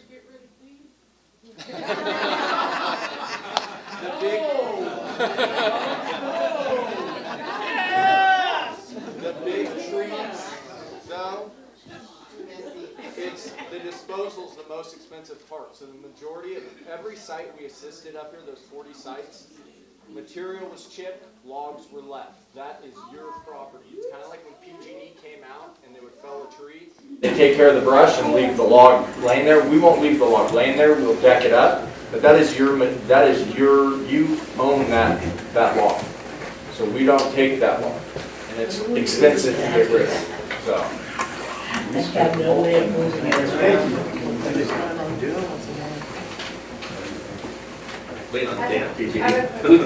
got a couple. Let's do PG&E first, and then we'll grab your question, ma'am, and your question, sir. Great. I'll try to answer these quickly. Thank you. So, got some good questions. One was on if we're going to give free generators like a Fort Bragg program. I'll be honest, I'm not familiar what happened up there in Fort Bragg, but we do currently have generator rebates between $300 to $700 if you qualify. Those are in high fire threat areas, which the community up here certainly is. Or if you, and then if you're on our medical baseline program, which is a reduced rate program, or if you have a critical business. So there are a couple of requirements there. It's all online, pge.com/backuppower. It's all there, or you can give Natasha in the back your information. We can get that to you. Question about debris. Typically, yeah, we do lop and scatter small debris and then typically stack those logs. If you opted in to get your property cleaned up, or if you feel that we left a mess that we haven't come through and got, please either get your information, Natasha, or email us at rebuild@pge.com. We'll follow up with you. Our crews are pretty responsive about coming out and checking things out and seeing if we can clean that up. So another question about if the old right-of-way would be given back to the property owner. I'm assuming this would be a situation where we had an overhead electric line and then we rebuilt underground. That's going to depend on a lot of factors. Sometimes, in some cases, we have legal easements, and sometimes we have prescriptive rights, which is essentially we built it long enough ago that we just have the right to be there now. It's hard to say what that situation would be. Also, if we put the line underground, right where it was above ground, we might still need to access that line for maintenance. There could also be telecom if they're still above. Sometimes the easement can transfer to them. So that's really going to be a property-specific conversation that we're happy to have and look at. Again, please get information to us, and we can follow up. Got another question about hearing rumors about how far up we'll go at Bald Rock. So in a rebuild, we really, we put the main line back, and then we follow the applications for rebuild. So at this point, we don't plan to go any farther above Bald Rock than where we are already constructing. But if a request for service or an application came to us farther then we would keep going. So that's really, we follow the rebuild there, and we have an obligation to serve as a company. If you have a legal structure that the county has permitted and it's green tagged, we will serve you electricity somehow, somewhere. So that's kind of the answer to that one. Got a question about logs marked with green paint. That is the paint we've been using. We typically our vegetation management crews, the crews that come in, and we have patrol crews that mark, and then we have the crews that work it, and then we have cleanup crews. So there certainly will still be some trees out there that are marked green. It could be that we just haven't got to it yet. It could be that we re-patrolled, reevaluated, and decided that tree potentially was not dead, dying, or diseased. That could be a possibility too. Again, that's going to be really specific. We're happy to get that information and follow up and see if we can take a look at that. Also a question about our water retention structure damaged. If we can verify our crews damaged something on your property, we're going to do everything we can to resolve that. It's certainly something that can happen with this much work going on. So please get us your contact information, the address, and as much information as we can get on that crew, and we'll hold them accountable as much as we possibly can. Another question about when is PG leaving 300 Rockefeller. It's my understanding we're still going to maintain that site for probably at least another year and a half. We still, as I mentioned earlier, we still do have about 11 miles we're working on still constructing, so we still do need that access to that location. A question about who is responsible for PG&E contractors that damage roads. Certainly, we're certainly accountable for the work we do. What's that? Well, I'd be happy to dive in and see if we can make that right. We do, we have PG&E crews, we have contract crews. As Josh with Public Works mentioned, we're working with the county still on, making sure that we're accountable for any damage that our work had to that road. In many cases, you'll see we repaved a trench or repaved part of the road. We're still working that out with the county to make sure that we're holding up our end of that work. So if there's a specific incident, let's talk about it and let's take a look, okay? So, ma'am, right here in the back, you have a question for us. What is the long-term repercussions for property owners who do not sign up for the RLE and have not had their property cleaned? And all of their burn debris is still there, buildings are still burned. We pass that down to building authority.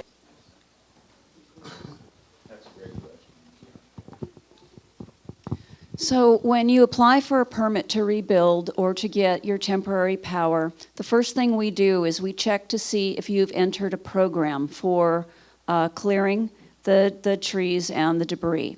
If we see that there is no program, we cannot move forward with issuing any permits for any improvements to that land until that has been taken care of.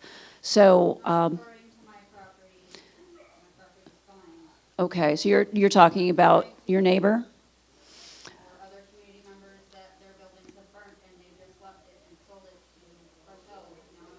Just left our buildings on the property.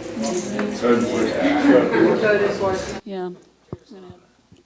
I don't have anything specific about the tree ROE program. That's handled by a different department. Burn debris removal for buildings that have burned. Who's responsible for that? What company, what county office? We already did all of our ROE to have burnt stuff removed off of our properties, but other people have not, and it is still sitting there. It's still polluting the creeks, it's still polluting our waterways, crossing over to our property. Who is responsible for making those people accountable to clean their property and their burned debris? That is good. You're missing the question.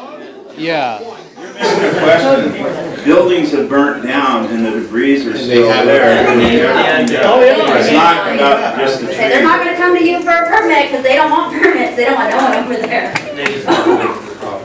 Right, so in that case, I would just recommend that anybody call Code Enforcement Division and then we will address it at that point. We don't go around, we don't drive around, we don't know specific addresses.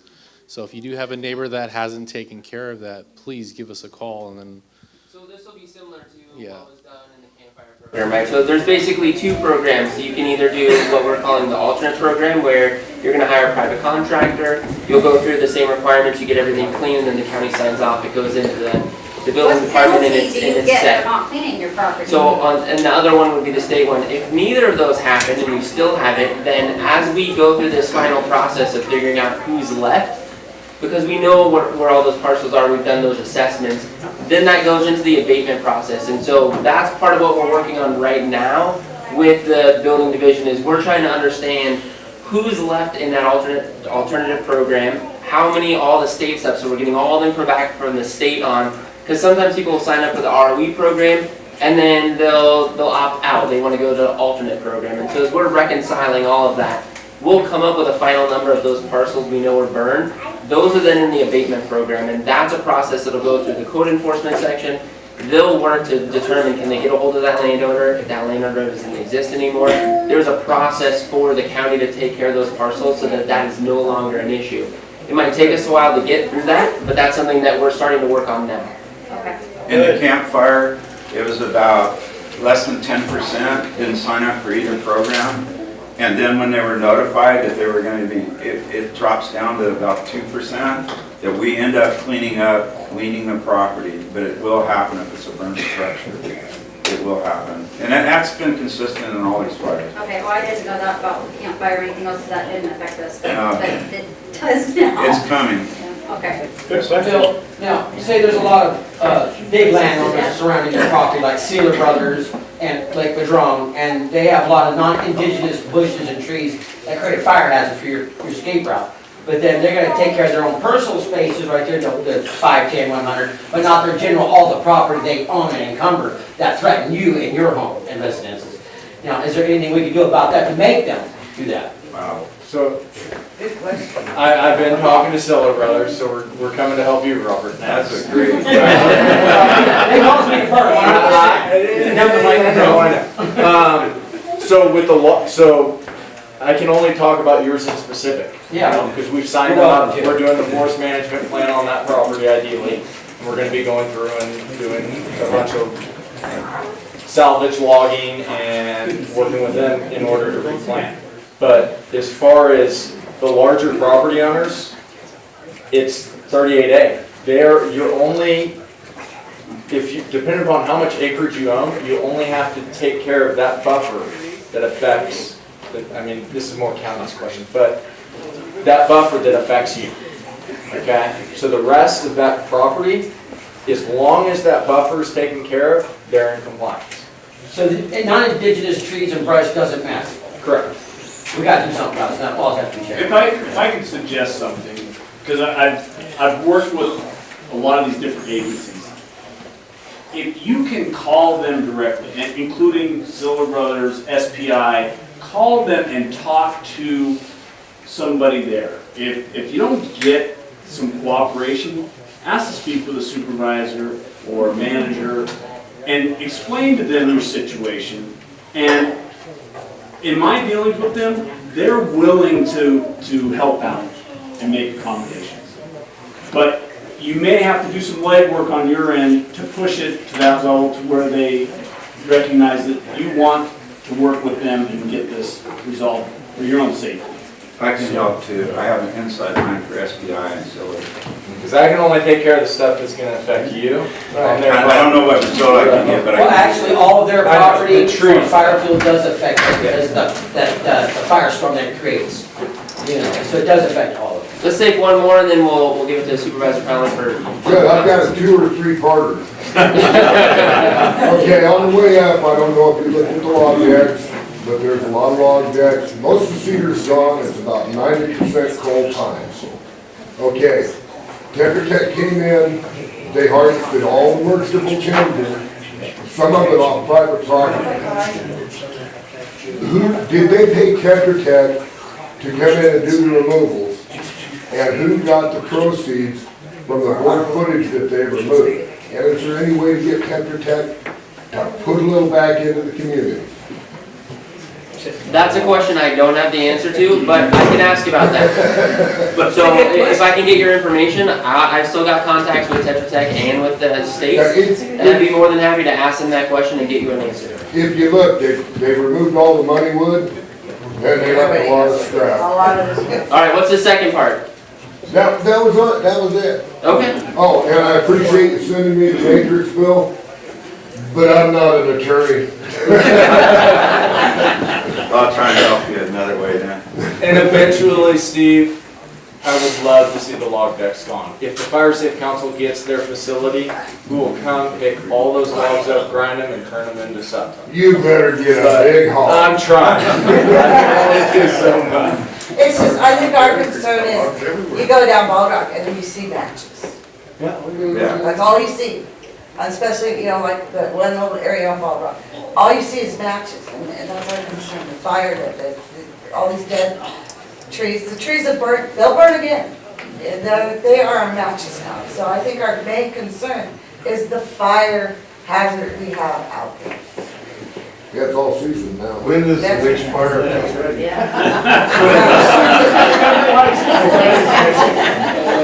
Okay, I'm going to conclude this. You can stay after and ask us questions. I got one before you do that. Go ahead. Because I got you all here.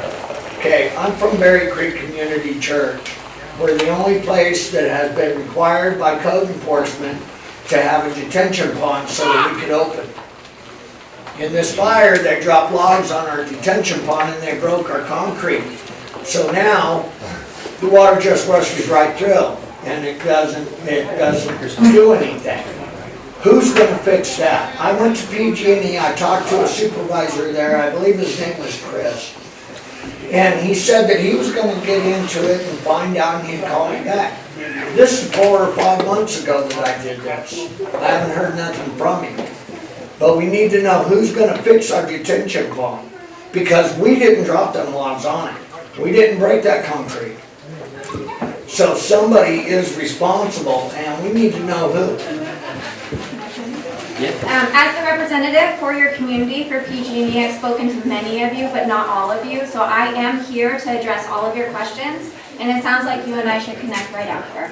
I know Carlotti very well, and I'd imagine that there's information that I can provide to you. All right, so thanks for everybody being here and being patient and polite. It was really a great meeting. I think you heard some good news. I want you to know that I really, as your representative, I fully support the Sheriff's Department and their endeavors to attract and retain people. It's not just a salary, it's also a cultural thing now. It's hard to get people. I'm talking to my peers around the state, and even in other states, they're having a very difficult time getting people into law enforcement. So we also are going to support the sheriff in his efforts. He got a new morgue. It's a great facility and all that, but we want a new jail. Our jail is very antiquated, and now it's really a county prison. It's a tough place for anybody to work or to be incarcerated. We want to help modernize it, and we're looking towards funding that and getting it done. And yeah, and then we're going to have to find more law enforcement. I don't know, but we do care about your roads, and you heard. And I want to speak briefly. In 1971, there was called the MAP Act, and from that time on, it became more necessary for people to deed right-of-ways. And what Josh touched on is many of these were all wagon roads, right? So they're called a prescriptive easement. And if nobody's ever subdivided that land, the county's never got the 30 foot from the center line on each side. And so he's up against that, and that's really the background of why we can't widen your roads. I really enjoy serving you. My email is bconnolly@Butte County. If you go to the Butte County website, it'll pop right up. My phone number is 538-6834. Holly's there, generally from 8 to 1:30 and from 2:30 to 5. And she's really responsive and takes all the notes down if I don't happen to be there. I'm in the office most every day. My office is on Lincoln, right across from the police department, the old Rainbow Bread place. You know, people have been here a long time. And it's very accessible. If you ever need it to have a meeting or anything like that, I can help you. Or if you need assistance with copies or something like that for the community, I'll help you with that. It's been my pleasure to serve you, and I want you to give everybody a hand that showed up today. And that's for yourselves, too. Thank you for being committed to your community, and we'll talk to you afterwards. Thank you.